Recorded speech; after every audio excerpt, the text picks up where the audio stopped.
اللہ وہ معبود برحق ہے کہ اس کے سوا کوئی عبادت کے لائق نہیں، زندہ ہے، سب کو تھامنے والا، اسے نہ اونگ آتی ہے نہ نیند، جو کچھ آسمانوں میں اور جو کچھ زمین میں ہے سب اسی کا ہے۔ کون ہے کہ اس کی اجازت کے بغیر اس سے کسی کی سفارش کر سکے؟ جو کچھ لوگوں کے روبرو ہو رہا ہے اور جو کچھ ان کے پیچھے ہو چکا ہے اسے سب معلوم ہے، اور لوگ اس کی معلومات میں سے کسی چیز پر دسترس حاصل نہیں کر سکتے۔ ہاں، جس قدر وہ چاہتا ہے اسی قدر معلوم کرا دیتا ہے۔ اس کی بادشاہی اور علم آسمان اور زمین سب پر حاوی ہے، اور اسے ان کی حفاظت کچھ بھی دشوار نہیں۔ وہ بڑا عالی رتبہ ہے، جلیل القدر ہے۔ آیت الکرسی، اس کا تو نام بھی چونکہ معروف ہے، میں نے جو آپ کو بڑے بڑے حکمت کے موتی اور بڑے بڑے پھول آپ کو گنوائے ہیں، آیت الآیات، آیت البر، آیت الاختلاف، اور اب یہ ہے آیت الکرسی، توحید کے عظیم ترین خزانوں میں سے ہے۔ یہ سیدۃ آیات القرآن، حضور نے فرمایا یہ تمام آیات قرآنی کی سردار ہے۔ اللہ لا الہ الا ہو، اللہ وہ معبود برحق ہے جس کے سوا کوئی الہ نہیں، بڑا کیٹیگوریکل۔ الحی القیوم، وہ زندہ ہے از خود اور باخود، اس کی زندگی مستعار نہیں ہے۔ وہ جو کہا ہے کہ مانگ کے لائے تھے 4 دن، 2 آرزو میں کٹ گئے، 2 انتظار میں، عمر دراز مانگ کے لائے تھے۔ اللہ کی زندگی ہے اس کی از خود زندگی، کسی کی دی ہوئی نہیں، اور اس زندگی میں کوئی ضعف نہیں، کوئی کمزوری نہیں، کوئی احتیاج نہیں۔ آگے آ جائے گا، نہ اسے نیند آتی ہے نہ اونگ آتی ہے۔ قیوم، خود اپنی جگہ وہ زندہ جاوید ہستی ہے، اور باقی ہر شے کا وجود اس کے حکم سے قائم ہے، کوئی شے قائم نہیں ہے بغیر اس کے اذن کے۔ تو گویا کہ احد اور الصمد، اللہ اپنی جگہ احد، لیکن باقی پوری کائنات کے لیے صمد ہے، جو سورہ اخلاص میں 2 الفاظ آئے ہیں، قل هو اللہ احد اللہ الصمد۔ اللہ حی ہے اور قیوم ہے، لا تأخذہ سنۃ ولا نوم، اس پر غالب نہیں ہو سکتی نہ نیند نہ اونگ۔ لہ ما فی السماوات و ما فی الارض، آسمانوں اور زمین میں جو کچھ ہے اسی کا ہے، ملکیت تامہ، ملکیت حقیقی اس کی ہے۔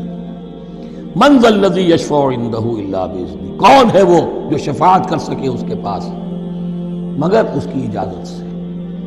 اب یہ مقام آیا ہے سورہ بقرہ میں پہلی مرتبہ، 3 مرتبہ کیٹیگوریکل ڈینائل کے بعد، کوئی شفاعت نہیں، کوئی شفاعت نہیں، کوئی شفاعت نہیں۔ یہاں بھی جو انداز ہے بہت ہی جلالی انداز ہے۔ منظر الذی، کس کی یہ حیثیت ہے، کس کا یہ مقام ہے، کس کو یہ زور حاصل ہے کہ وہ اپنے اختیار کے بل پر، جو اپنی حیثیت کی بنیاد پر شفاعت کر سکے؟ ہاں، جس کے لیے اللہ اجازت دے دے۔ استثناء کے ساتھ شفاعت کا یہاں پر پہلی مرتبہ آیا، ورنہ سورہ بقرہ کے 6 رکوع کی دوسری آیت، واتقوا یوما لا تجزی نفس عن نفس شیئا ولا یقبل منها شفاعۃ ولا یؤخذ منها عدل ولا هم ينصرون۔ 15 رکوع کی دوسری آیت، واتقوا یوما لا تجزی نفس عن نفس شیئا ولا یقبل منها عدل ولا تنفعها شفاعۃ ولا هم ينصرون۔ اور اب اس سے پہلے کی آیت میں آ چکا ہے ولا شفاعہ، کوئی شفاعت مفید نہیں ہوگی، لیکن یہ کہ اس میں ایک استثناء ہے۔ اب یہ ذرا باریک مسئلہ ہے کہ شفاعت حقہ کیا ہے، شفاعت باطلہ کیا ہے، تو دورہ ترجمہ قرآن میں اتنی تفاصیل کے ساتھ بحث نہیں کی جا سکتی، وہ ایک علیحدہ موضوع ہے۔ حال ہی میں نے اس پر اپنے درس ریکارڈ کرا دیے ہیں۔ یعلم ما بین ایدیہم وما خلفہم، وہ جانتا ہے جو کچھ ان کے سامنے اور جس کو پیچھے ہے۔